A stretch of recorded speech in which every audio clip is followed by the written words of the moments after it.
Hello everyone, জ্ঞানজ্যোতি coaching সেন্টারের পক্ষ থেকে তোমাদের সকলকে জানাই স্বাগত। তো দেখো, আমি অসীম দাস তোমাদের সাথে সোশ্যোলজি নিয়ে বেশ কিছুদিন ধরে আলোচনা করছি। থার্ড সেমিস্টারেও আমি সোশ্যোলজি নিয়ে আলোচনা করছি এবং ফার্স্ট সেমিস্টারের ক্ষেত্রেও কিন্তু আমি সোশ্যোলজি নিয়ে আলোচনা করছি। ঠিক আছে, আজকে যে টপিকটা নিয়ে তোমাদের সাথে আলোচনা করব সেটা হচ্ছে নেচার অফ সোশ্যোলজি। ঠিক আছে, এটা হচ্ছে এনবিউর ক্ষেত্রে ফার্স্ট সেমিস্টারে যারা পড়াশোনা করছো তাদের কিন্তু এই কোশ্চেনটা কিন্তু তাদের জন্য মোস্ট ইম্পর্টেন্ট, এবং অন্যান্য ইউনিভার্সিটি যেমন হচ্ছে ওয়েস্ট বেঙ্গলের যে কোনো ইউনিভার্সিটির থেকে দেখবে যারা সোশ্যোলজি নিয়ে পড়াশোনা করছো, আশা করি তোমাদের সিলেবাসের সাথে এই কোশ্চেনটার মিল আছে। তার কারণ কি, তোমরা যারা ফার্স্ট সেমিস্টারে পড়াশোনা করছো তাদের প্রথমেই হচ্ছে দেখবে সিলেবাসটা হয়তো আছে ইন্ট্রোডাকশন অফ সোশ্যোলজি, মানে সোশ্যোলজিটা কি সেটার ধারণা। ঠিক আছে, এই সোশ্যোলজির ধারণার মধ্যেই কিন্তু এই জিনিসটা পড়ে যে নেচার অফ সোশ্যোলজি বা সোশ্যোলজির প্রকৃতিটা। ঠিক আছে, তো প্রত্যেকে অবশ্যই ধ্যান দিয়ে দেখবে। সোশ্যোলজি যারা নিয়ে পড়াশোনা করতে চাচ্ছ বা সোশ্যোলজি যাদের মেজর সাবজেক্ট, সোশ্যোলজি নিয়ে যারা আগামী দিনে ভবিষ্যৎ গড়ে তুলবে তাদের জন্য কিন্তু এই কোশ্চেনটা কিন্তু মোস্ট ইম্পর্টেন্ট, যে সোশ্যোলজির প্রকৃতিটা, সোশ্যোলজিটা কি। ঠিক আছে, প্রত্যেকের জন্য যারাই সোশ্যোলজি নিয়ে পড়াশোনা করছো তাদের প্রত্যেকের জন্য কিন্তু এই কোশ্চেনটা খুবই ইম্পর্টেন্ট, তো ধ্যান দিয়ে দেখবে। ঠিক আছে, তো দেখো, এই যে সমাজতত্ত্বের যে প্রকৃতি বা নেচার অফ সোশ্যোলজি, এই সমাজতত্ত্ব বা এই সমাজবিজ্ঞান নিয়ে কি টিবি বটমরকে একজন সমাজবিজ্ঞানী, ঠিক আছে, সেই টিবি বটমর সমাজবিজ্ঞান নিয়ে যখন বলেছেন তখন তিনি কি বলেছেন, সমাজবিজ্ঞানের ক্ষেত্রে একটি প্রচলিত বিষয় সমাজবিজ্ঞানের প্রকৃতি নিয়ে। ঠিক আছে, তো কি বলেছে, সমাজবিজ্ঞানের ক্ষেত্রে একটি প্রচলিত বিষয় কি সমাজবিজ্ঞান, যেটার হচ্ছে প্রকৃতি। ঠিক আছে, এই যে একদল সমাজবিজ্ঞানী কি বলেছেন, একদল সমাজবিজ্ঞানী সমাজবিজ্ঞানকে বলেছেন এটা হচ্ছে একটা বিজ্ঞান। ঠিক আছে, মনে করেন হচ্ছে প্রাকৃতিক বিজ্ঞান বলে। ঠিক আছে, যে অনেক সমাজবিজ্ঞানী কি এই সমাজবিজ্ঞানকে কি বলে, প্রাকৃতিক বিজ্ঞান বলে। ঠিক আছে, আবার অন্যদিকে একদল সমাজবিজ্ঞানী কি বলছেন যে না, এটা হচ্ছে প্রাকৃতিক বিজ্ঞান নয়, এটা ইতিহাস ও দর্শনের সাথে এর কি যোগসূত্র আছে। ঠিক আছে, কেউ বলছে কি এটাকে হচ্ছে প্রাকৃতিক বিজ্ঞান,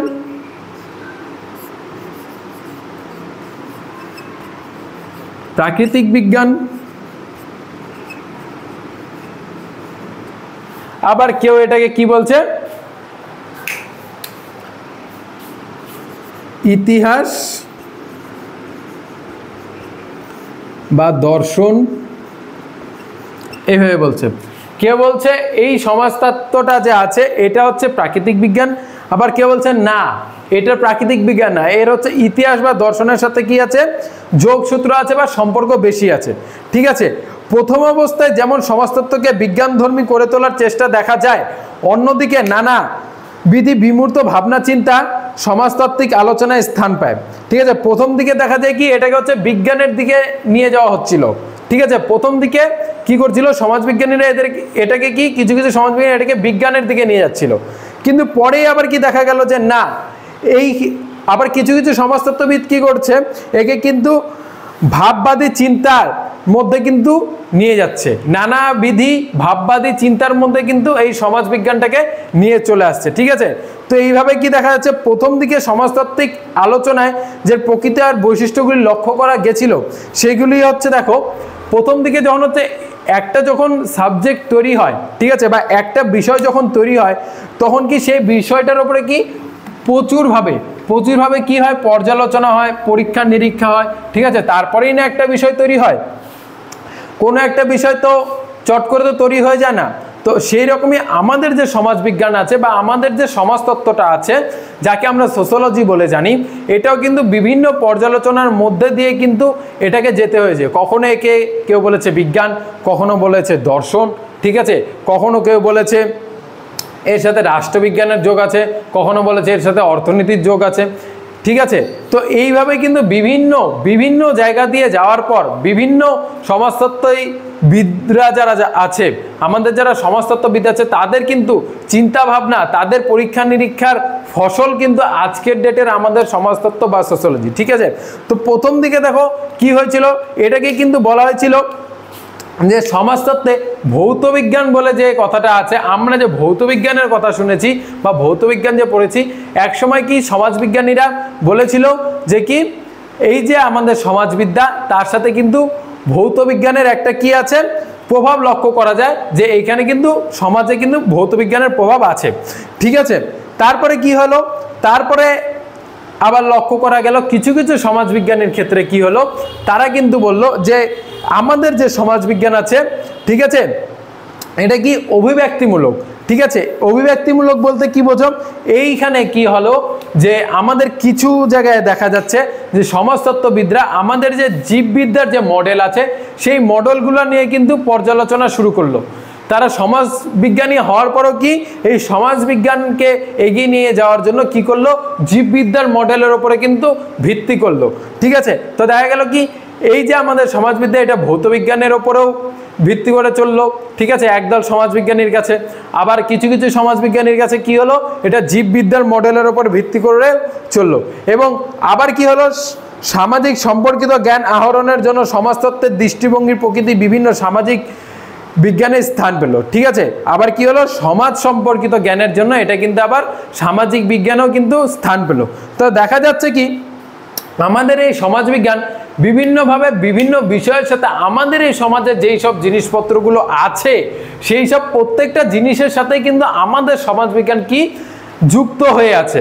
ঠিক আছে, তো দেখো এখানে কি বলছে, সমাজবিজ্ঞানী রবার্ট বিয়ারস্টেড তার দ্য সোশ্যাল অর্ডার গ্রন্থে কি বলেছিল, সমাজতত্ত্বের কতগুলি বৈশিষ্ট্যের কথা বলে। ঠিক আছে, এই যে আমাদের সমাজবিজ্ঞানী রবার্ট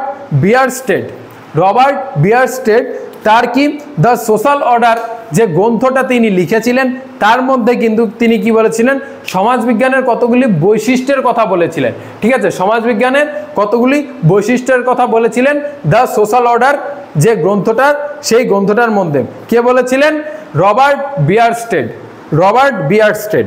ঠিক আছে, তো তিনি কি কি বলেছিলেন, এই যে বৈশিষ্ট্যগুলো আমি দেখো বোর্ডে লিখে দিচ্ছি। এই যে বৈশিষ্ট্যগুলোর মধ্যে উল্লেখযোগ্য কি ছিল, সমাজতত্ত্ব ভৌতবিজ্ঞান নয়, এটি সামাজিক বিজ্ঞান। কি বলেছিল, সমাজতত্ত্ব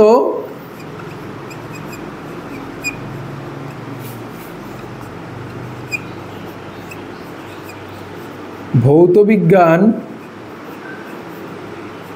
নয়, এটাকে কি বলেছিল, এটাকে বলেছিল সামাজিক বিজ্ঞান।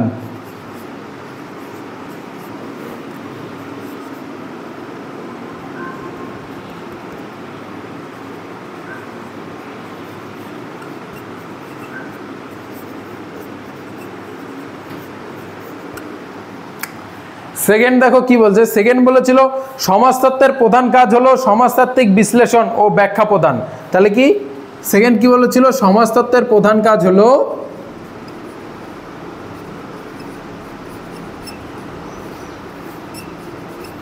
সমাজতত্ত্বের প্রধান কাজ হলো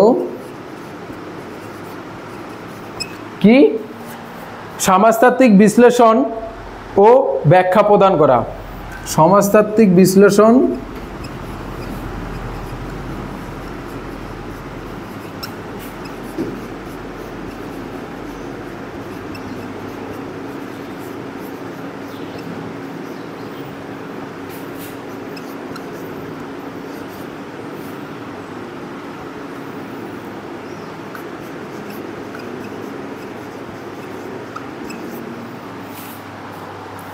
সমাজতাত্ত্বিক বিশ্লেষণ বা ব্যাখ্যা প্রদান করা। তারপরে দেখো কি বলছে, সমাজতত্ত্ব একটি বস্তু নিরপেক্ষ বিজ্ঞান এবং বাস্তব বা বস্তুভিত্তিক বিজ্ঞান নয়। সমাজতত্ত্ব কি বস্তু নিরপেক্ষ বিজ্ঞান।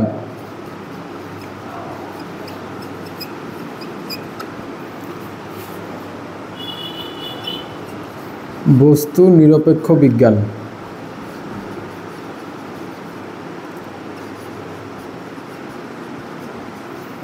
ঠিক আছে, তারপরে কি বলছে দেখো, সমাজতত্ত্ব হলো একটি স্বতন্ত্র বিজ্ঞান।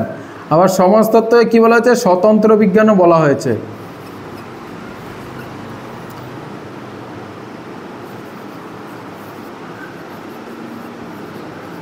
স্বতন্ত্র বিজ্ঞান। ঠিক আছে। তারপরে দেখো কি বলেছে, সমাজতত্ত্বর মূল নিরপেক্ষ বিজ্ঞান এবং এটার মান নির্ধারক বিষয় নয়। তারপরে এটাকে কি বলছে, মূল নিরপেক্ষ বিজ্ঞান। সমাজতত্ত্বকে কি বলছে, মূল নিরপেক্ষ বিজ্ঞান।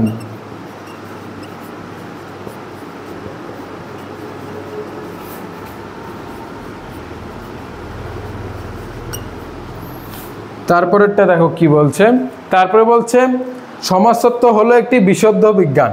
শেষমেশ কি বলা হলো, সমাজতত্ত্ব হলো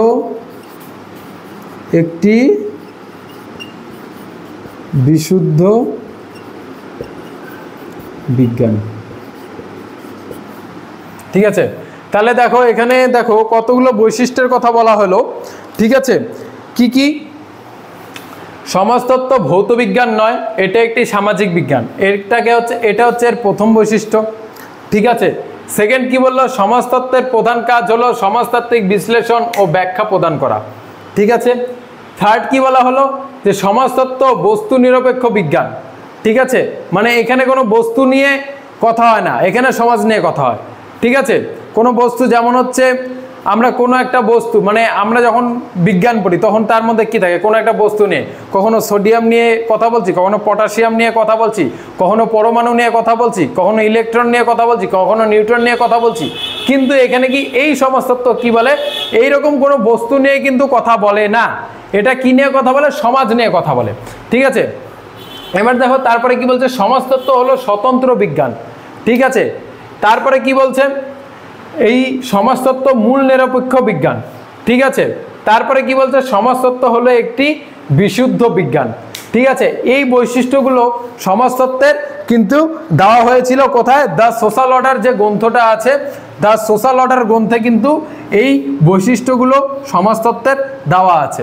ঠিক আছে, কিন্তু আমি যেটা বলি, ঠিক আছে, যে আমাদের এই সমাজতত্ত্ববিদরা এই যে বইগুলো লিখেছেন বা সমাজতত্ত্বের উপরে যে বইগুলো লিখেছেন, এই বইগুলো পড়ে এই বই থেকে, ঠিক আছে, বিভিন্ন সমাজতত্ত্ববিদের বিভিন্ন পরীক্ষা নিরীক্ষা নিয়ে কি দেখা গেছে, যে সমাজ বিজ্ঞান যে আছে সেটা কি, সেটা হচ্ছে সমাজকে নিয়ে চলে। এবার তার মধ্যে ইতিহাসও থাকতে পারে, তার মধ্যে অর্থনীতি থাকতে পারে, তার মধ্যে রাষ্ট্রনীতি থাকতে পারে, তার মধ্যে ভৌতবিজ্ঞান থাকতে পারে, তার মধ্যে জীববিদ্যা থাকতে পারে। ঠিক আছে, বিভিন্ন রকম যেই সব জিনিসপত্র আমাদের সমাজে ঘটছে বা ঘটে চলেছে আগের দিন থেকে, শুরুর দিন থেকে বিবর্তনের পর আজ অবধি যা কিছু ঘটছে সমাজে, সবই সমাজবিজ্ঞান বা সমাজতত্ত্বের কি আলোচ্য বিষয়।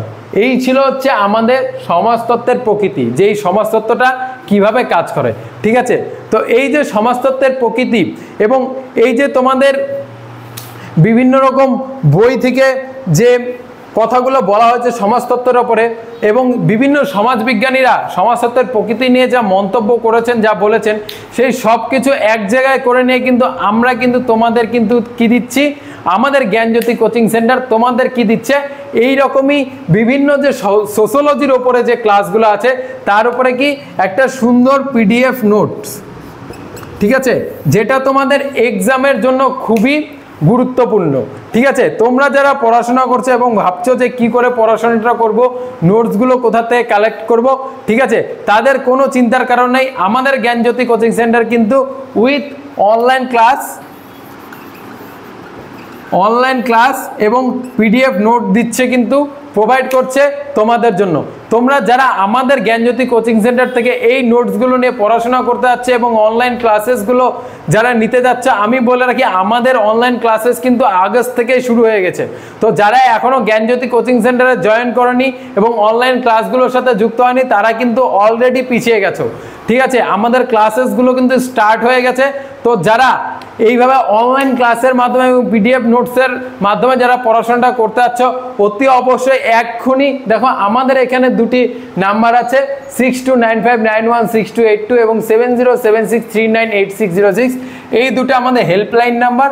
এই নাম্বারগুলোতে তোমরা আমাদের সাথে যোগাযোগ করে জ্ঞানজ্যোতি কোচিং সেন্টারে যুক্ত হয়ে যাও এবং নিয়ে নাও তোমাদের পিডিএফ আকারে নোটস এবং অনলাইন ক্লাসেস, এবং সাথে আমাদের সাথে থেকে তোমাদের পড়াশোনাগুলো শুরু করে দাও। সময় কিন্তু খুব কম, তার মধ্যে কিন্তু তোমাদের কিন্তু ক্লাসগুলো শুরু হয়ে গেছে। তো ঠিক আছে, আজকের মতন ভিডিওটা এখানে শেষ করছি। অতি অবশ্যই আমাকে কমেন্ট করে জানাবে যে ভিডিওগুলো কেমন হচ্ছে। ঠিক আছে, দেখা হচ্ছে নেক্সট ভিডিওতে। Thanks for watching, thank you.